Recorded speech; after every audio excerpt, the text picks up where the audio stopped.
घर खरीदना चाहिए या फिर रेंट पे लेना चाहिए, इसका एक सिंपल रूल है। अगर आपके घर का एनुअल रेंटल यील्ड आपके घर के परचेस प्राइस से 4% कम है, तो फिर रेंटिंग मेक्स मोर सेंस। ओए, अपनी बकवास बंद करेगा? यही बात ना मैंने 2019 में सुनी थी। पापा ने बोला था बैंगलोर में 3 BHK मिल रहा है 80 लाख का, ले ले। लेकिन तेरे जैसे ज्ञानी पापा की बात सुन ली और रेंट पे रहने लगा। उसके बाद अब वो फ्लैट तकरीबन 3.5 करोड़ का बन चुका है, और अब ना चाके भी नहीं ले सकता। ये ऐसी कहानियां ना मैं हर रोज सुनता हूँ, and not just in Bangalore. Mumbai, Delhi, Pune, Hyderabad, सब शहरों में स्टोरी सेम है। सच बता तो यूट्यूब पर भी आपको हजारों वीडियोस मिल जाएंगी जिसके अंदर ये बताया जाता है कि आपको खुद का घर लेना चाहिए क्योंकि वो एक एसेट है। कुछ लोग बोलते हैं कि आपको खुद का घर नहीं लेना चाहिए, रेंट पे रहना चाहिए, उस पैसे को इन्वेस्ट करना चाहिए ताकि बाद में आप 2 घर ले सको।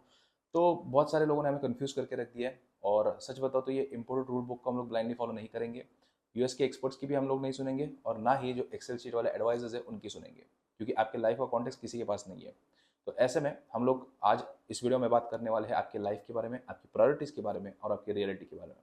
तो वीडियो को एंड तक जरूर देखते रहिएगा, क्योंकि इस वीडियो में आपके फायदे की बहुत सारी चीज़ें होने वाली है। तो चलो अब सबसे पहले ना इमोशनल साइड देख लेते हैं घर खरीदने की, क्योंकि बाद में हम लोग लॉजिक्स वगैरह देखेंगे, नंबर्स वगैरह देखेंगे। लेकिन एक सॉफ्टवेयर एस्पेक्ट जो कि इमोशनल साइड है उसको पहले देख लेते हैं। तो यहाँ पर इंडिया में इन्फ्लुएंसर्स बोलते हैं कि घर खरीदना आपका एक इमोशनल डिसीजन नहीं होना चाहिए। लेकिन आप इंडिया में हो, और इंडिया में घर खरीदना इमोशनल डिसीजन है, गाड़ी खरीदना इमोशनल डिसीजन है, बच्चा इमोशनल डिसीजन है, शादी इमोशनल डिसीजन है। तो इतने सारे इमोशनल डिसीजन अगर है, तो घर तो सबसे बड़ा इमोशनल डिसीजन होगा ही होगा, और होना भी चाहिए। तो सबसे पहले इसके बारे में बात करते हैं। अगर आप भी रेंट पे रहते हो तो आपने अपने दादा दादी या फिर मम्मी पापा से भी सुना होगा कि रेंट पे रहना यानी कि पैसा बर्बाद करना। लेकिन सच कहूँ, अगर आप 24-25 साल के हो, अभी अभी अपने जॉब शुरू की है, तो ऐसे में अगर आप कोई होम लोन लेते हो, तो अगले 25 साल आप उसमें अटक जाओगे और ऑफिस के ना गधे बन के रह जाओगे, क्योंकि आपको किसी भी हालत में वो ईएमआई तो भरनी पड़ेगी। इंडिया में ना जॉब का कोई भरोसा नहीं है, जॉब स्टेबिलिटी का कोई भरोसा नहीं है, क्योंकि आज आप टेक में हो सकते हो, कल हो सकता है आप एमबीए का प्लान कर लो, और परसों हो सकता है कि आप अब्रॉड जाने का वीज़ा लगवा लो। तो ऐसे में renting is equal to flexibility, और फ्लेक्सिबिलिटी का असली मतलब वही समझ सकता है जिसने हर 11 महीनों बाद अपना घर चेंज करा हो। मैं तो बोलता हूँ कि 20s में ना आपको ज़्यादा फोकस नहीं डालना चाहिए घर लेने पे, क्योंकि आपका जॉब फिक्स नहीं है, आपकी प्लेस फिक्स नहीं है। हो सकता है आप कल को अगर जॉब की वजह से आपको शिफ्ट होना पड़े, तो हो सकता है कि आपकी सिटी भी फिक्स नहीं है। तो ऐसे में आप ज़्यादा फोकस करिए अपने करियर के ऊपर, कैसे आप एक इनकम स्ट्रीम बिल्ड कर सकते हो, तब जाके आपको घर लेना चाहिए। या फिर अगर आपके पास कोई बहुत सारा पैसा पड़ा हुआ है या फिर फैमिली सपोर्ट है, लैंड वगैरह है, तो फिर आप ले सकते हो, क्योंकि वहाँ पर आपको पता है कि अगर कुछ नहीं होता है तो आप पैसे चुका सकते हो। अब बात करते हैं कि अगर आप अपने 30s में हो, तो फिर क्या। तो अगर आप अपने 30s में हो, तो हो सकता है कि अभी आपकी शादी होने वाली हो या फिर हो चुकी हो, एक दो बच्चे हो। तो इस समय पर ना घर आपके लिए सिर्फ घर नहीं बचता है, वो आपके लिए एक मेंटल पीस हो जाता है। क्योंकि खुद का घर होना, यहाँ पर फिर वो जो इंटीरियर्स है वो आपका है, एक मेंटल सुकून है, हर महीने आपको रेंट नहीं देना है। दूसरी चीज़, हो सकता है कि ईएमआई चली जाए, लेकिन एक जो पीस रहता है माइंड के अंदर खुद का घर होने का, क्योंकि इंटीरियर्स आपके होते हैं, लैंडलॉर्ड के कुछ फिक्स रूल्स नहीं होते हैं। तो एक पीस जो रहता है वो बहुत ज़्यादा कंफर्ट देता है। अगर आप अपने 30s में हो, तो खुद का घर लेना आपके लिए एक मेंटल पीस और एक कंफर्ट होगा। तो ऐसे में क्योंकि हर बारी आप अपने अगर बच्चे भी हो चुके हैं, तो उनकी स्कूलिंग भी फिक्स्ड है, तो आप नहीं चाहोगे कि आगे जाके बार बार आपको हर 11 महीने बाद जो घर है वो चेंज करना पड़े। तो इसलिए यहाँ पर जो मैंने बोला था कि बाइंग योर ओन हाउस, तो यहाँ पर इस सिनेरियो में इट मेक्स मोर सेंस। यहाँ पर मैं और एक इमोशनल साइड के बारे में बताना चाहूँगा, जो कि है रेंटियर कैपिटलिज्म। अब यहाँ पर आपको पता ही होगा कि अगर आप टियर 1 सिटीज़ में रहते हो, जैसे कि दिल्ली, मुंबई, बैंगलोर, तो यहाँ पर आपको पता ही है कि रेंट पर रहना कितना दर्द भरा हो सकता है, क्योंकि 50,000 का रेंट, 2 लाख का डिपॉजिट, उसके ऊपर लैंडलॉर्ड के रूल्स, नो नॉन वेजिटेरियन, या फिर पेंटिंग नहीं करवा सकते, कुछ नहीं करवा सकते, बहुत सारे इनके रूल्स भी रहते हैं। तो ऐसे में ना इन टियर 1 सिटीज़ में रेंट पर रहना बहुत ज़्यादा इरिटेटिंग हो जाता है। और हो सकता है कि लैंडलॉर्ड का अगर कभी मूड खराब हो जाए, तो मेरा कजिन आ रहा है, ये सब बोल के आपको निकाल भी देते हैं। और सबसे इरिटेटिंग पार्ट क्या है पता है? जो टियर 1 सिटीज़ है, यहाँ पर रेंट जो है वो हर साल 8 से 10% बढ़ जाता है। चाहे आपकी सैलरी बढ़े या ना बढ़े, रेंट जरूर बढ़ जाता है। और 2021 और 22 में रेंट 20-20, 25-25% से बढ़े हैं एक एक साल में। अगर आप गुड़गांव में रहते हो तो आप रिलेट कर पाओगे इस चीज़ से। ये सब चलते रहता है, आप इरिटेट होते रहते हो, और फिर एक दिन आप डिसाइड करते हो कि आज मुझे खुद का घर लेना है, कुछ भी हो जाए, क्योंकि ये लॉर्ड लैंडलॉर्ड की कितनी सुनेंगे। तो ऐसे में आप इरिटेट होके डिसाइड कर लेते हो कि मुझे अपना घर खरीदना है और फिर आप उस तलाश में निकल जाते हो। लेकिन यहाँ पर मैं कहना चाहूँगा कि सिर्फ इस रीज़न से अगर आप घर चेंज करना चाहते हो तो फिर ये एक स्मार्ट डिसीजन नहीं होगा। अगर आपको इसी के साथ साथ ये भी चिंता है कि मेरी फैमिली बड़ी हो रही है या फिर मेंटल पीस भी चाहिए, तो हो सकता है कि आप इस डिसीजन के लिए जा सकते हो। चलो ये तो हो गई इमोशनल साइड। अब बात करते हैं प्रैक्टिकल साइड की, और इसके लिए हम लोग देखेंगे EMI टू इनकम रेशियो, यानी कि क्या आप घर अफोर्ड कर सकते हो, अगर कर सकते हो तो कितने तक का कर सकते हो। और EMI टू इनकम रेशियो एकदम सिंपल है कि आपका आपके सैलरी का कितना परसेंट EMI में चले जाता है, and it should not be more than 50%। मान के चलते कि आपकी सैलरी 1 लाख रुपए हर महीने की है और ऐसे में आप 1 करोड़ का घर खरीदते हो।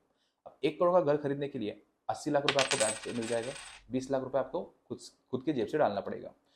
अब ऐसे में मान लेते हैं कि आपने 20 लाख रुपए कहीं से भर भी दिए, 80 लाख का लोन आपको 8.5% पे मिलेगा 20 सालों के लिए, तो आपकी जो EMI आएगी वो 69,000 के आसपास आएगी। अब मानिए कि आपकी सैलरी 1 लाख रुपए, 70,000 चले जा रहा है EMI में, यानी कि 70% आपकी सैलरी जा रही है EMI के अंदर। अब ग्रॉसरीज, पेट्रोल, स्कूलिंग, इन सब के लिए पैसे कहाँ से भरोगे। तो जब तक आपकी सैलरी 1.5 लाख रुपए नहीं हो जाती तब तक आपको पूरा एडजस्ट करके चलना पड़ेगा। सो 1 करोड़ का घर लेने के लिए आपकी मिनिमम सैलरी 1.5 लाख रुपए हर महीना होनी चाहिए। ये नंबर सुन के आपको लगेगा ऐसा थोड़ी ना होता है, लेकिन एज पर लेटेस्ट रिपोर्ट्स ये दिखाई दे रहा है कि जो जितने भी टीयर 1 सिटीज़ है, मुंबई, दिल्ली, यहाँ पर लोगों ने EMI टू इनकम रेशियो को 80 to 90% चल रहा है, यानी कि 90% 80% उनकी सैलरी बस EMI में चली जा रही है। और बाहर के जो देश है जैसे कि टोक्यो वगैरह, वहाँ पर 30 to 40% है।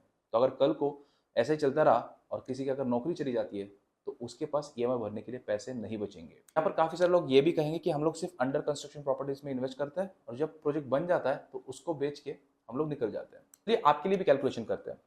सेम कैलकुलेशन रहेगी, 1 करोड़ का घर रहेगा, 20 लाख रुपए आप डाउन पेमेंट देते हो, 80 लाख का लोन करते हो 8.5% पे 20 सालों के लिए, और EMI आता है 69,000।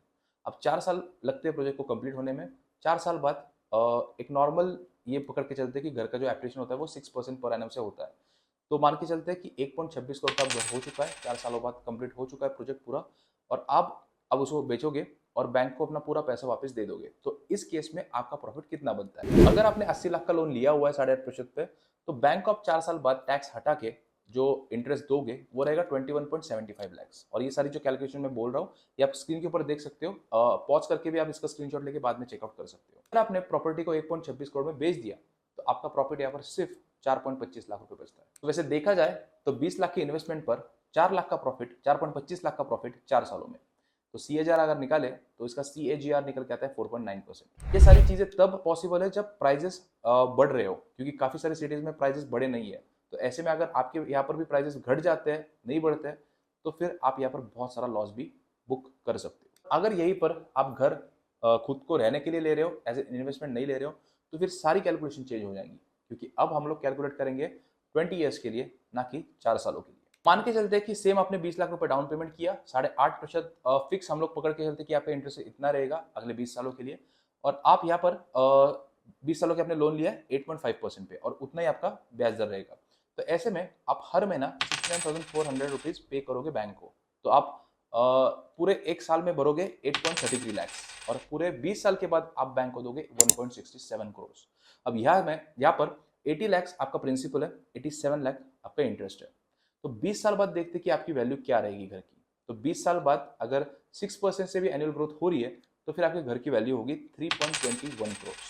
जब आप घर लोगे तो बाकी भी कॉस्टिंग आती है, जैसे कि रजिस्ट्रेशन कॉस्ट हो गया, स्टैम्प ड्यूटी हो गया, तो उसका हम लोग अराउंड 6 लाख रुपए पकड़ लेते हैं वन टाइम कॉस्ट। फिर उसके बाद मेंटेनेंस आता है 3,000 रुपये महीना, 36,000 रुपये साल का हो गया, 7.2 लाख रुपए हो गया 20 साल का। तो अगर इन दोनों को ऐड करें तो 13.2 लाख रुपए होता है। तो अगर सारे खर्चे हम लोग ऐड करें, ये 13.2 लाख, 20 साल का आपने जो EMI भरा, सब कुछ ऐड करें तो वो टोटल निकल के आता है 2 करोड़ के आसपास। लेकिन 20 सालों के बाद 6% एनुअल ग्रोथ के हिसाब से भी अगर आप लोग रेट पकड़े तो वो निकल के आता है 3.21 करोड़। तो यहाँ पर आप 1.2 करोड़ के प्रॉफिट में हो 20 सालों के बाद। यहीं पर अगर आपने इस प्रॉपर्टी को रेंट पे लिया होता और बाकी के पैसे म्यूचुअल फंड या फिर SIP में आप डालते तो क्या होता। तो मान के चलते कि आप रेंट पे रह रहे हो, 30,000 का आपका रेंट है, साल का हो गया 3.6 लाख, और ये रेंट हर साल 8% से बढ़ रहा है। तो ऐसे में आप 20 सालों के बाद कितना रेंट दोगे, ये कैलकुलेट करते हैं। तो जैसे कि आप टेबल के अंदर देख सकते हो, आप टोटल 1.64 करोड़ दोगे 20 सालों के बाद। आपके वो 20 लाख का क्या होगा जो कि आपके पास बचा था, अगर आप उसको इन्वेस्ट कर देते हो तो 20 सालों बाद वो कितना बनेगा। तो यहाँ पर आप देख सकते हो कि वो आपका टोटल 20 सालों के बाद बन जाएगा। अगर 12% का भी सीएजआर हम लोग पकड़े तो 20 सालों बाद वो बन जाएगा 1.93 करोड़। इसी के साथ साथ अगर वो 30,000 के रेंट पर रह रहा है और जैसे कि हमने देखा था कि उसका ईएमआई जो वो 69,000 है, तो उसकी सैलरी अगर जो बचे हुए पैसा है, अगर वो ऐसा सोचता है कि मैंने घर लिया है एंड वो बाकी पैसा भी अगर इन्वेस्ट करना चालू कर दे, तो फिर बहुत अच्छा रिटर्न उसको मिल सकता है। लेकिन ये तभी पॉसिबल है जहां पर उसका जो ईएमआई है उससे रेंट कई ज्यादा कम होना चाहिए। अगर रेंट उससे ज्यादा है, जहां पर उसका ईएमआई 69,000 पर हो रहा था, और अगर वो ईएमआई पे रेंट पे रह रहा है लाइक 80,000 90,000, तो फिर वहां पर उसके पास कुछ पैसा नहीं बचेगा और वो इन्वेस्ट नहीं कर पाएगा। As we can see from the previous table, it is happening in year 12। So पहले 11 साल तो इन्वेस्टमेंट से भी रिटर्न आएगा।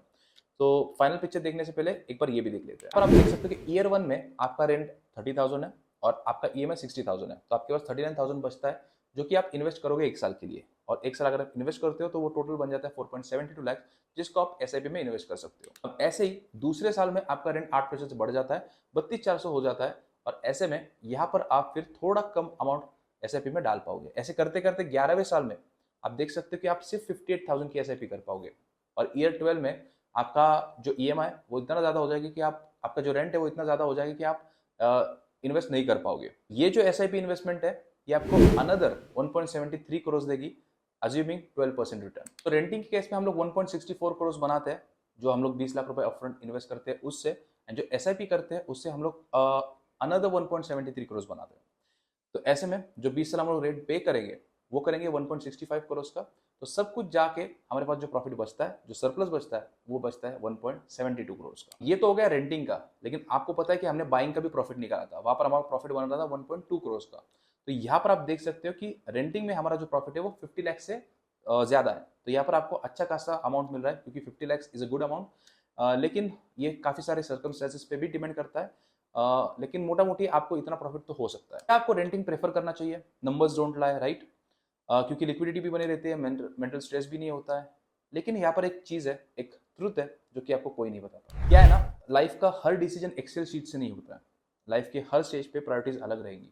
20s में हो सकता है आपको फ्रीडम चाहिए, आपको नई सिटीज एक्सप्लोर करनी है, कभी एमबीए करना है, कभी स्टार्टअप करना है, बहुत सारे ड्रीम्स है। लेकिन जब लाइफ सेटल होने लगती है ना, जब शादी हो जाती है, बच्चे हो जाते हैं, तो आपको मेंटल पीस की जरूरत होती है।